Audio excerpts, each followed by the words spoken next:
πολύ τσίκνα.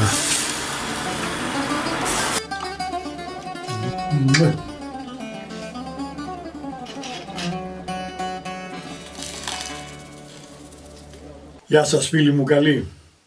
Καλώς ήρθατε και σήμερα στο κανάλι μου. Χαίρομαι ειλικρινά που είστε πάλι εδώ. Σας έφτιαξα 2-3 κυπριακές συνταγές και είδα πως σας άρεσαν πάρα πολύ. Βέβαια, έχει και η Κύπρος τα ωραία της, τι να κάνουμε. Άσχετα αν δεν συμφωνείτε μεταξύ σας ποια ακριβώς είναι τα κατάλληλα υλικά που χρησιμοποιούμε. Εντάξει, τώρα αυτές είναι μικροδιαφορές θα έλεγα. Σήμερα θα σας φτιάξω άλλη μια κυπριακή συνταγή.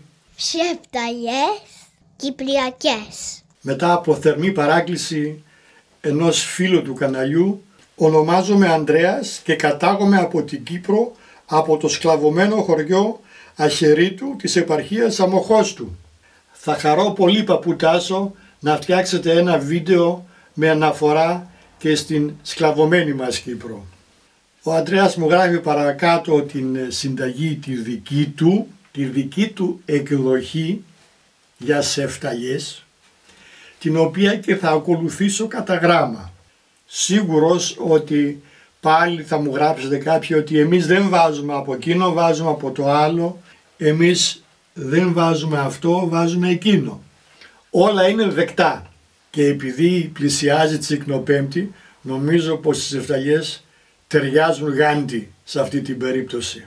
Πάμε λοιπόν να τις φτιάξουμε παρέα με τις οδηγίες του Ανδρέα με καταγωγή από την Αχερίτου της επαρχίας Αμοχώστου. Θα χρησιμοποιήσουμε χοιρινό κιμά με 20% λίπος. Έτσι θα το ζητήσετε από το χασάπι και περασμένο μία φορά από τη μηχανή. Εγώ έχω εδώ 80% σπάλα και 20% πανσέτα με λίγο λίπος. Τα κρέατα τα κατέψυξα λιγάκι καμιά ώρα πριν τα περάσω από τη μηχανή του κιμά για να είναι κρύα.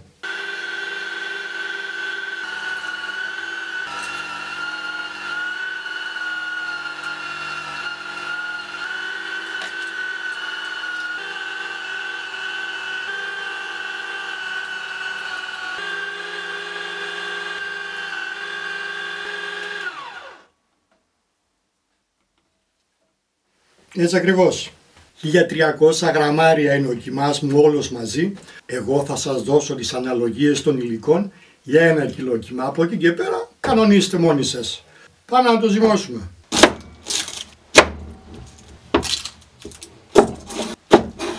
Από ό,τι θα δείτε και σε συνέχεια τα υλικά είναι πολύ λίγα, αλλά στην απλότητα είναι η νοστιμιά. Θα ψιλοκόψουμε το κρεμμύδι σε πολύ μικρούς κύβους ή θα το περάσετε από το ρεντέ, από το τρίφτη, από τις χοντρές τρύπες, όπως θέλετε. Εμένα με βολεύει να το κόβω στο χέρι.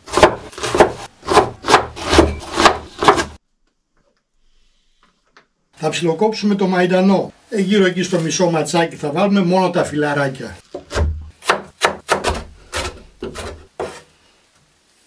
Αφού λοιπόν έχουμε ψιλοκόψει ή έχουμε τρίψει το κρεμμύδι, έχουμε ψιλοκόψει το μαϊντανό, πάμε να ζυμώσουμε. Θα χρειαστεί να κάνουμε πάρα πολύ καλό ζύμωμα για να γίνει σωστή και ομοιόμορφη κατανομή των υλικών. Εδώ χρειάζεται λιγάκι υπομονή, αλλά από αυτή διαθέτουμε μπόλικη. Θα ρίξουμε το αλατάκι μαζί με το πιπέρι.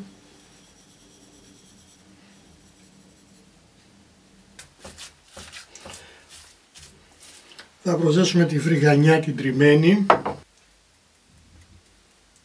για να τραβήξει τα πολλά υγρά η φρυγανιά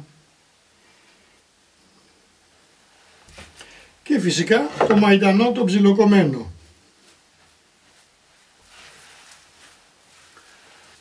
Όταν καταλάβουμε ότι έχουμε κάνει καλή δουλειά, καλό ζύμωμα, τότε θα σταματήσουμε να ζυμώνουμε. Αφού ζυμώσαμε όμορφα και ωραία τον κιμά μας, θα τον σκεπάσουμε με μεμβράνη και θα τον βάλουμε στο ψυγείο. Θα τον βάλουμε στο ψυγείο τουλάχιστον για 1 ώρα να δέσουν οι γεύσεις, να τραβήξει ο κιμάς μαζί με τα υπόλοιπα υλικά. Στο διάστημα αυτό θα κάνουμε την προετοιμασία για την πάνα, η μπόλια ή σκέπη. Σε μία λεκάνη θα ρίξουμε νεράκι.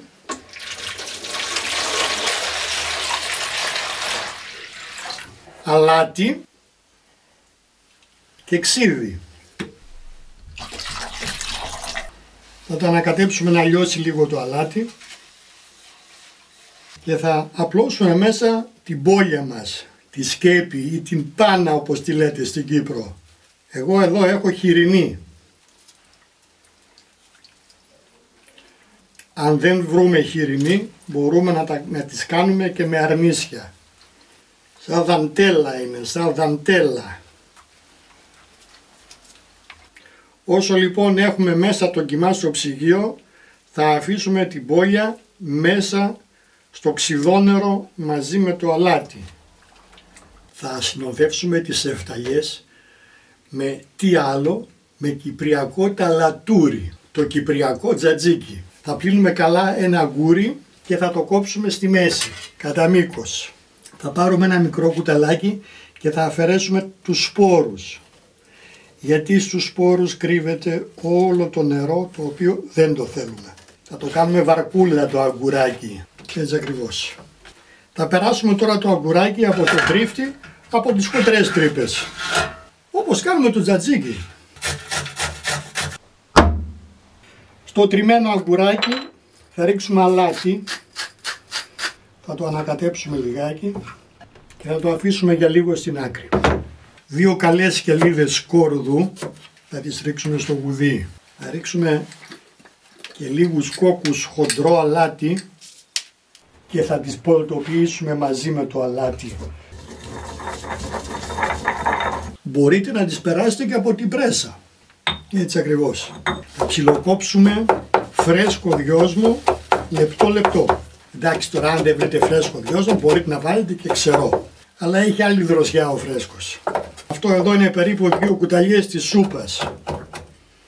Θα τον ρίξω σε 400 γραμμάρια στραγγιστό γιαούρτι 10%. Θα προσθέσουμε μέσα ελαιόλαδο. Εντάξει, όχι πάρα πολύ, αλλά να του δώσουμε έτσι μια καλή γεύση. Το σκορδάκι που το κάναμε αληφή, θα βάλουμε 2 φύλλα χαρτί κουζίνας. Θα στραγγίσουμε με τα χέρια μας το αγκουράκι που τρίψαμε πριν στον τρίφτη, να φύγουν όσο πιο πολλά υγρά γίνεται και θα το απλώσουμε πάνω στο χαρτί. Θα πάρουμε άλλα 2 φύλλα χαρτί κουζίνας, θα τα βάλουμε από πάνω και θα το πατήσουμε τώρα να το αφαιρέσουμε και τα υπόλοιπα υγρά που έχει, για να μην νερουλιάσουμε το ταλατούρι μας. Θα ρίξουμε φρέσκο τριμμένο πιπεράκι και το χυμό από ένα λεμόνι ή περισσότερο αν θέλετε. Θα το ανακατέψουμε καλά. Θα δοκιμάσουμε στο αλάτι, γιατί αλατίσαμε το αγκουράκι, έριξα και λίγο αλάτι στο σκόρδο, μην το κάνουμε λίσσα, θα δοκιμάσουμε τώρα. Θέλει κι άλλο αλατάκι, ναι, σαν τζατζίκι που είναι η ταλατούρι, πρέπει λίγο να τσιμπάει. Έτοιμο και αυτό, πάει στο ψυγείο. Λίγο πριν ξεκινήσουμε να τυλίγουμε τις εφταλιές, θα ρίξουμε μέσα στην μπόλια ζεστό νερό.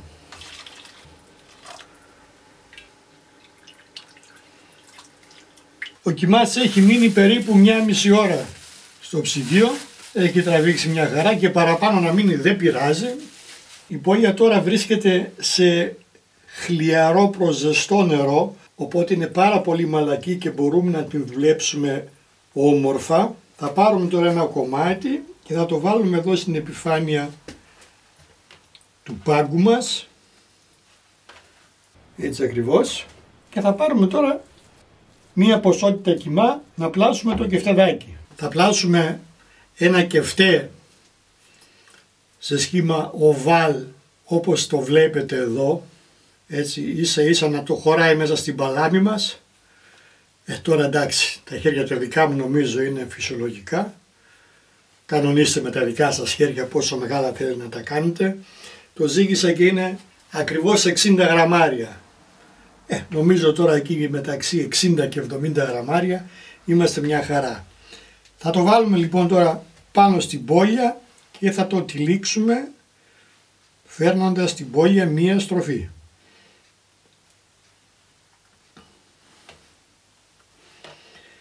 Δεν χρειάζεται να το κάνετε τριπλό και τετράδιπλο τύλιγμα. Μία στροφή. Κόβουμε από τις άκρες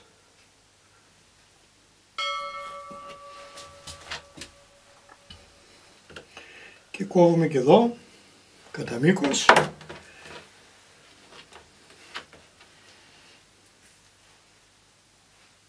Η σεφταλιά μας η πρώτη είναι έτοιμη. Έτσι ακριβώς. Απλό, απλούστατο. Πιο απλό δεν γίνεται. Πάμε για το επόμενο. Αν θέλετε να τα κάνετε όλα ομοιόμορφα, καλά είναι να τα ζυγίσετε. Όχι ότι είναι απαραίτητο. Έτσι τα κάνουμε και με το μάτι. Αν σας κολλάει στα χέρια, βρέχετε λιγάκι τα χέρια σας με νεράκι για να τα πλάθετε πιο άνετα. Θα το τυλίξουμε με την μπόλια, θα το φέρουμε μία στροφή και θα κόψουμε εδώ το περίσσεμα για να πάμε για το επόμενο. Έτσι κάνουμε και οικονομία στην μπόλια, στη σκέπη ή στην πάνα. Τι ζωγραφιές είναι αυτές. Τέλεια, τέλεια. Τις σεφταλιές μπορούμε να τις ψήσουμε κατευθείαν επάνω σε σχάρα, στα κάρβουνα εννοείται. Μπορούμε να τις περάσουμε σε σούβλες που περιστρέφονται. Επίσης μπορούμε να τις περάσουμε και σε λάμα. Τώρα όπως θέλετε μπορείτε να τις ψήσετε, αρκεί να τις ψήσετε. Κάποιοι τις περνάνε σταυρωτά, δηλαδή τη μία έτσι και τη μία έτσι. Αυτός ο τρόπος εμένα προσωπικά δεν μ' αρέσει, γιατί κάποια στιγμή πρέπει να τις ανοίξουμε, να τις βγάλουμε από τη σούβλα και να γυρίσουμε τις πλευρές οι οποίες θα έχουν μείνει άψητες. Έτσι λοιπόν δεν τον προτιμώ εγώ αυτόν τον τρόπο. Μ' αρέσει να τις περνάω κατά μήκος, οπότε θα ψήνονται και καλύτερα. Αυτές εδώ οι σούβλες που θα χρησιμοποιήσω είναι για περιστρεφόμενη ψιστεριά. Έτσι νομίζω θα ψηθούν ομοιόμορφα και δεν θα χρειαστεί να τις αλλάξουμε θέση κάποια στιγμή στα μέσα του ψησίματος. Λοιπόν, 3 μου παίρνει σε κάθε σούβλα, μια χαρά. Έχω ήδη ανάψει τα κάρβουνα να γίνονται. Για πάμε να ανάβουμε φωτιές.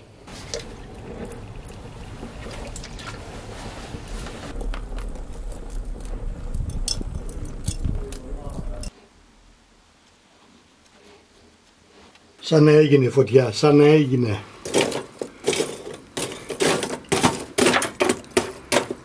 Θα ρίξω λίγο στάχτη γιατί είναι πολύ δυνατή η φωτιά.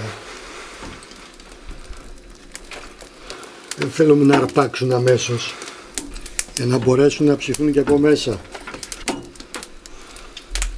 Για πάμε.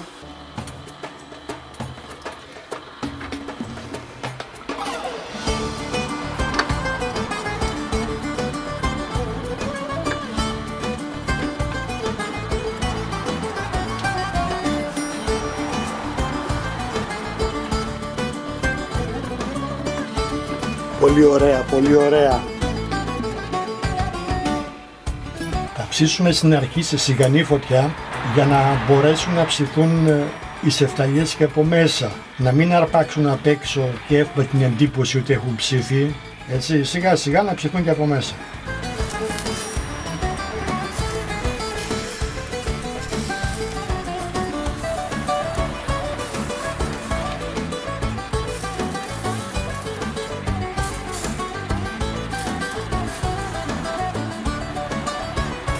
Για να βάλουμε και τις πιτούλες μας επάνω να ψηθούν.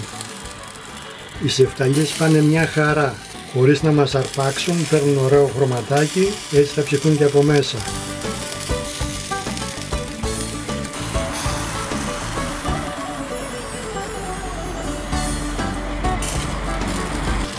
Τις περάσουμε και με λίγο λαδάκι.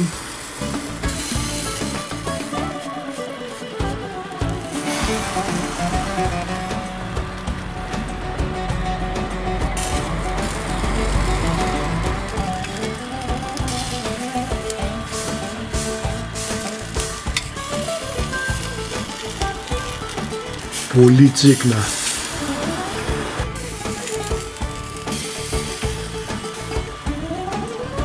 Θα δυναμώσω λίγο τη φωτιά στις σεφταλιές. Έχουμε πιάσει μέσα 65 βαθμούς, να πάρουν και λίγο χρώμα απ' έξω και είμαστε έτοιμοι.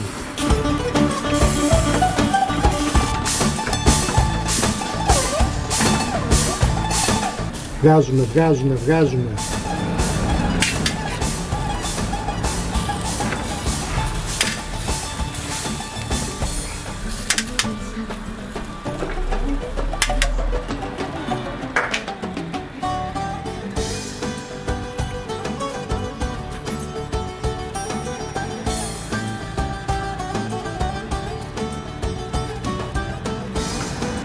Όλα έτοιμα.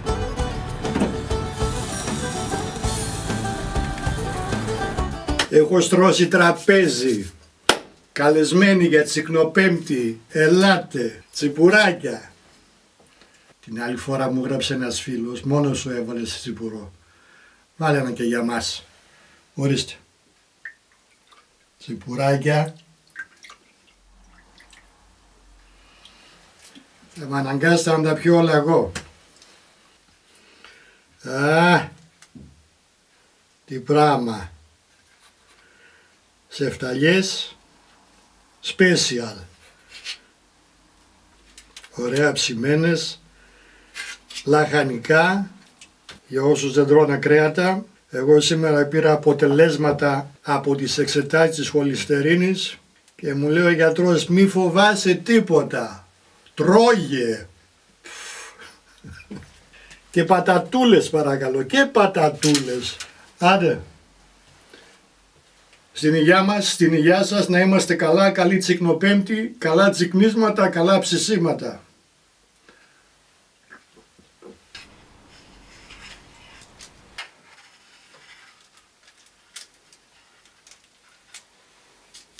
Δεν ξέρω τώρα από πού να ξεκινήσω.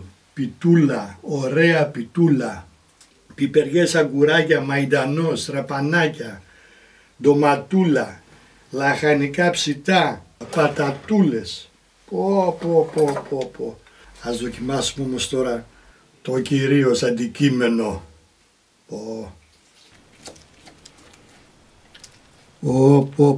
Πω, τι πράγμα.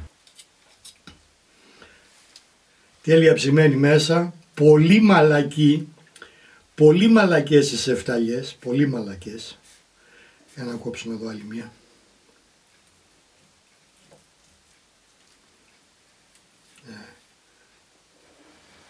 Και ψημένες καλά. Αυτές τώρα εδώ στην Κύπρο τις συνοδεύουν με ταλατούρι. Αλλά πρώτα θα δοκιμάσω μία σκέτη και μετά με ταλατούρι για να δω πώς πήγανε οι γεύσεις, αλάτια, πιπέρια και όλα αυτά.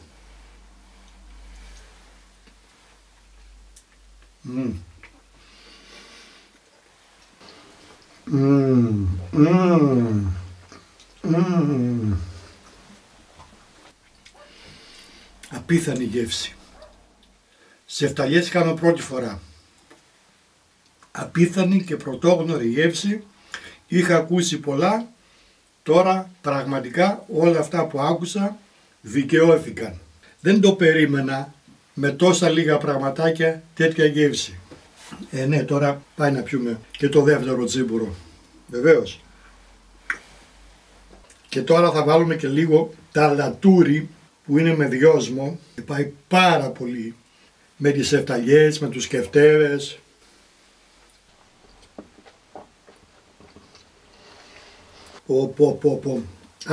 Άπεχτες οι γεύσεις, καλά, απαραίτητες οι σεφταλιές της Τσικνοπέμπτη. Να μπείτε στον κόπο να τις φτιάξετε, είναι πράγματι φανταστικές. Αλλά και το ταλατούρι, πάρα πολύ δροσερή γεύση με το δυόσμο και το λεμόνι.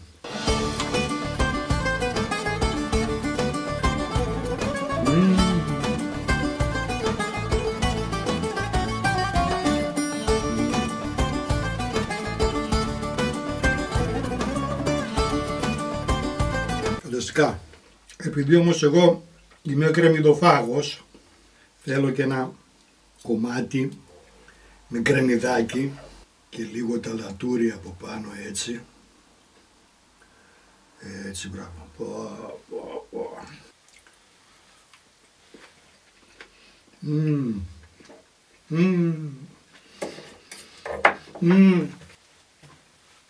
Άντε γεια. Τα λέμε στο επόμενο βίντεο. Δεν προλαβαίνω. Να είστε καλά.